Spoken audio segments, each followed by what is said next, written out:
Hey guys, thanks for checking out another video for the Grizzly Gamer. In this match, we are going to be running the Tier 7 German Cruiser, the Hipper.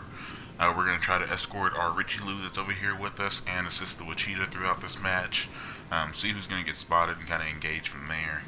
And so since we spawned on a standard deathmatch and not a domination, I'm kind of going to hang back. I don't really think we need to be aggressive pushing into the enemy team, kind of feeding our ships to them as we might.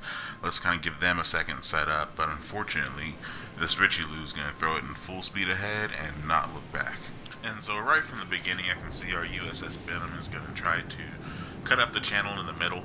Sometimes that's a good play, sometimes that can really backfire. At this point, I really don't know throughout the match. Luckily, there's not just an abundance of destroyers. I am in a cruiser, so I'm not as worried about it as some of my other videos you might see, where I'm in a battleship and I'm kind of relying a little bit on my destroyers and cruisers to help get me through when we have 4 or 5 destroyers per team. And so right from the beginning, here comes this Atlanta out, kind of presenting us a broadside. I know right away I want to get him scratched off the board. Realistically, I'm not worried about his AP shells, but his HE is deadly. He has a high DPM. He can burn me down in no time or burn down my battleship. So I'm going to do my best to try to take a couple of shots out on him, get a few citadels, and see if we can get him knocked out very quickly. And there you have it. The joy of playing the Hipper. Picked up 2 citadels, hitting him for a little over 13,000 damage. I didn't actually get the kill. Somebody else got the last shot. Might have been that Richie Lou. But we wanted to get him off the board very quickly. Like I said, the Atlanta is a dangerous cruiser with a high DPM, high fire starter chance. Even though it does take a while for those shells to reach their target, once he gets you zeroed in, they just start coming and don't stop. And so any good captain is going to want to get him scratched off the board ASAP.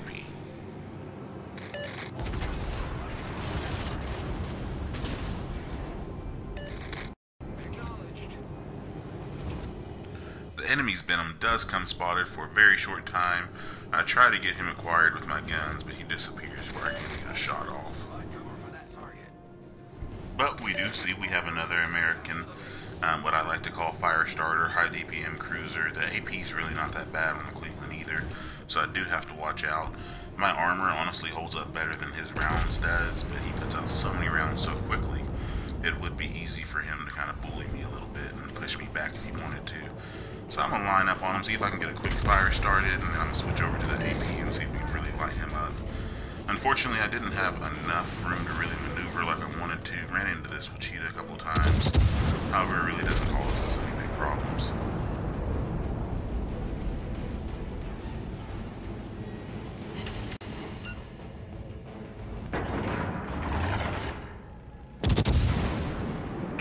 So we're going to go ahead and engage with this Cleveland here, see if we can knock him out the board. I'm going to try to play a few speed games with him, not really give up, if I'm going forward or backwards. See if I can get a couple of citadels on him. He is kind of angled at me. That salvo did get a little damage, not any citadels, not what I wanted. We're going to fire on him again once we get past this mountain, make sure it doesn't hit or flip.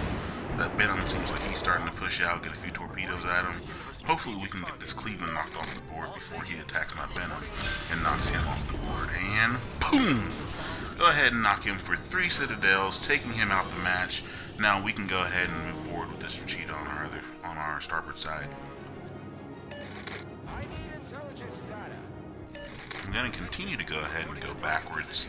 I need to get to some cover. I don't want to just push up straight in front of that island and give Vladivostok a chance to go ahead and hit me for a citadel before I'm in position to do a torp run and see if we can get him cleared out of here.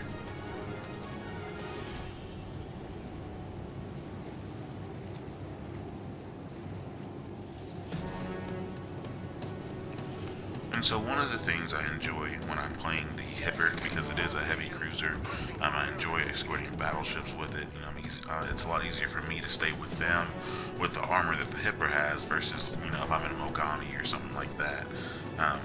The torpedoes from the Hipper kind of differ a little bit from the Prince Eugen. The Prince Eugen's torpedoes, I believe, are 8 kilometers. The Hipper's torpedoes are just at 6 kilometers and 64 knots.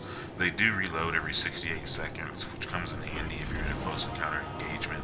And let's say you have 2 battleships that you actually need to launch on. If you can stay alive for 68 seconds, which may not seem like a lot at the time, but it has actually come in handy before I've been able to get, multiple salvos out of the same side of the ship, just from angling correctly, doing the back and forward and missing their salvos in between.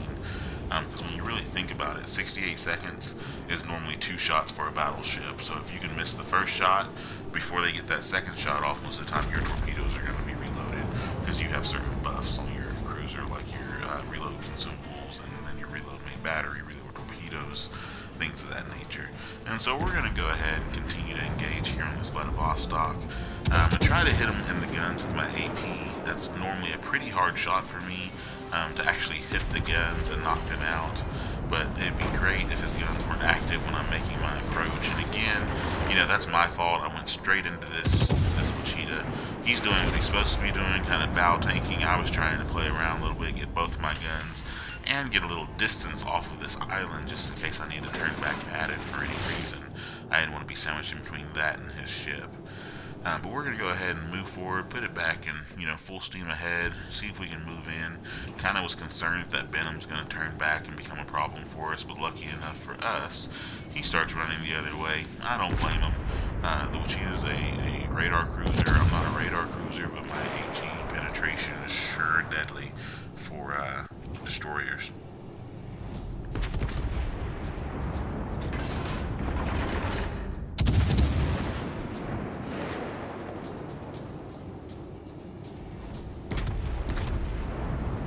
And so at this point in the game, realistically, the enemy team is beating us. It's still kind of anybody's game.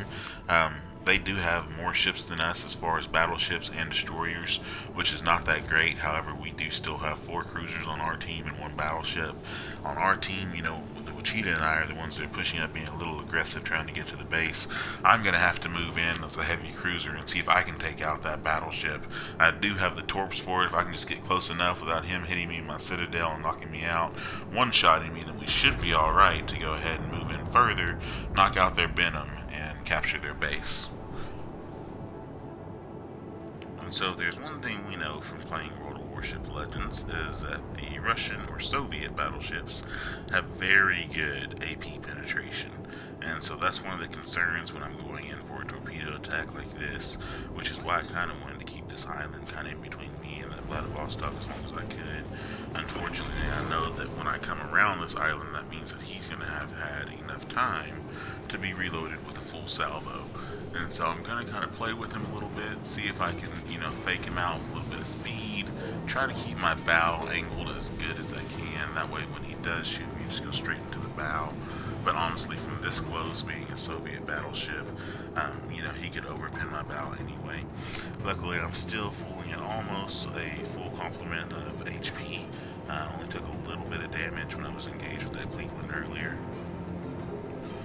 And so we're going to come around this island almost full speed. I'm going to cut my engines back kind of at the last moment. That way I can drop speed just a little bit to where he's not anticipating the full center of my ship to be kind of right in front of him. Hopefully he'll fire a little early, just hit the bow, kind of take a little damage there.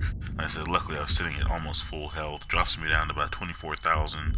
Go ahead, use my first heal, start healing up. We're going to go ahead and launch these torpedoes out on him. And he's pretty much done. I know from right there he can't really go back any further because he's hit the island. The only thing he can do is go forwards, and boom, boom, boom. He's out of this game. And so now we just have to worry about the enemy Benham and the enemy Odin. And so I'm going to get ready for another torpedo attack. I'm going to have to lag behind just a little bit, give my torpedoes a chance to actually reload. I'm really thankful that this Wichita knows what's going on. He's steady firing HE at the Odin, trying to get a good fire started, trying to get him to use his damage con. That way when my torpedoes do hit, even if I get taken out, hopefully that flooding can continue and knock this Odin out in time for the Wichita to move in behind me and start capturing the base. As I was rushing in here, I fully expected for this Benham to be somewhere around this corner. So far I haven't seen him. He actually ends up leaving their base and he went straight to go capture our base. So I really don't blame him. It was a smart play. Why stand alone and destroyer against 2 cruisers? They really could have outgunned you. Now that I have my torpedoes reloaded, I'm going to start moving into the attack on this Odin. Unfortunately, he's backing up. I know he's going to change speed at some point. Not real sure. I think he's going to go back a little bit further than what he does. Launch on him. They look good, but I can tell that that first salvo is definitely going to go where he's not anymore. And I luckily was not going full speed ahead anymore to be able to catch his torpedo, start turning around to get him launched out the starboard side so I can get this Odin stretch off the board. He's starting to rebuild health. And, you know, honestly, at this point, like, you know, I kind of messed up on that first salvo, did not get a hit at all. Went around him like a wide V. I start turning in, I'm like, crap, it's an Odin. Odins have torpedoes. And I'm like, you know, if I was playing the Odin, I would have launched on me by now. I'm thinking, gun it, head straight into the channel, hopefully you can outrun them. And then I'm like, you know, good luck. Because there's no outrunning those torpedoes, they're coming in hard. And that was the end of my run. In the game with 85,000 damage, I'm not that mad with it, especially since we kind of had to push up without a battleship against the Vladivostok and a destroyer and the Cruiser. I feel like the Wichita and I did pretty well playing together to not have any comms or mics or anything like that. So I'm going to go ahead and stick around, watch this Stratego B for a little bit. He has to defend the base against 2 destroyers, and that's tough when one's popping smoke. You can't see him, but he can see you, and he just kind of sits there and eats at you a little bit. And there's really not much you can do about it, because if you go in too close and he launches torps, you have nowhere to maneuver, then he still gets you. And at such low health, like 8,000 hit points, I can understand why he didn't rush into him. But he is doing the right thing by not leaving the base, because as long as he's in there contested, then they can't actually actively capture. And so as long as they can't actively capture, that gives the Wichita on the other side a chance to go ahead and gain some ground on the enemy team. Luckily, he can engage on that Lightning. Both of these destroyers apparently have been in a few engagements before and taken a beating. They don't have much health. If they did try to go run up against that Wichita, I'm sure they'd lose. That Wichita can easily turn on his radar and pop both of them before they really got in good range. Unfortunately, it looks like the Stratego B was on his way out the door. However, he did fight bravely, and, you know, thanks to him, we're going to be able to secure victory in this match. And so as I was kind of sitting here watching the Wichita finish this match, I was kind of going and doing a little after-action report in my head, thinking, you know, what could I have done different? Maybe I should have cut back to the starboard side on that Odin and just launched and kept on going full speed back towards the Wichita. That maneuver might have actually kept me in the game. Not mad that I, you know, died in the game, because of course I did take out the Vladivostok and the Odin with the help of the Wichita, and that kind of helped us secure our victory.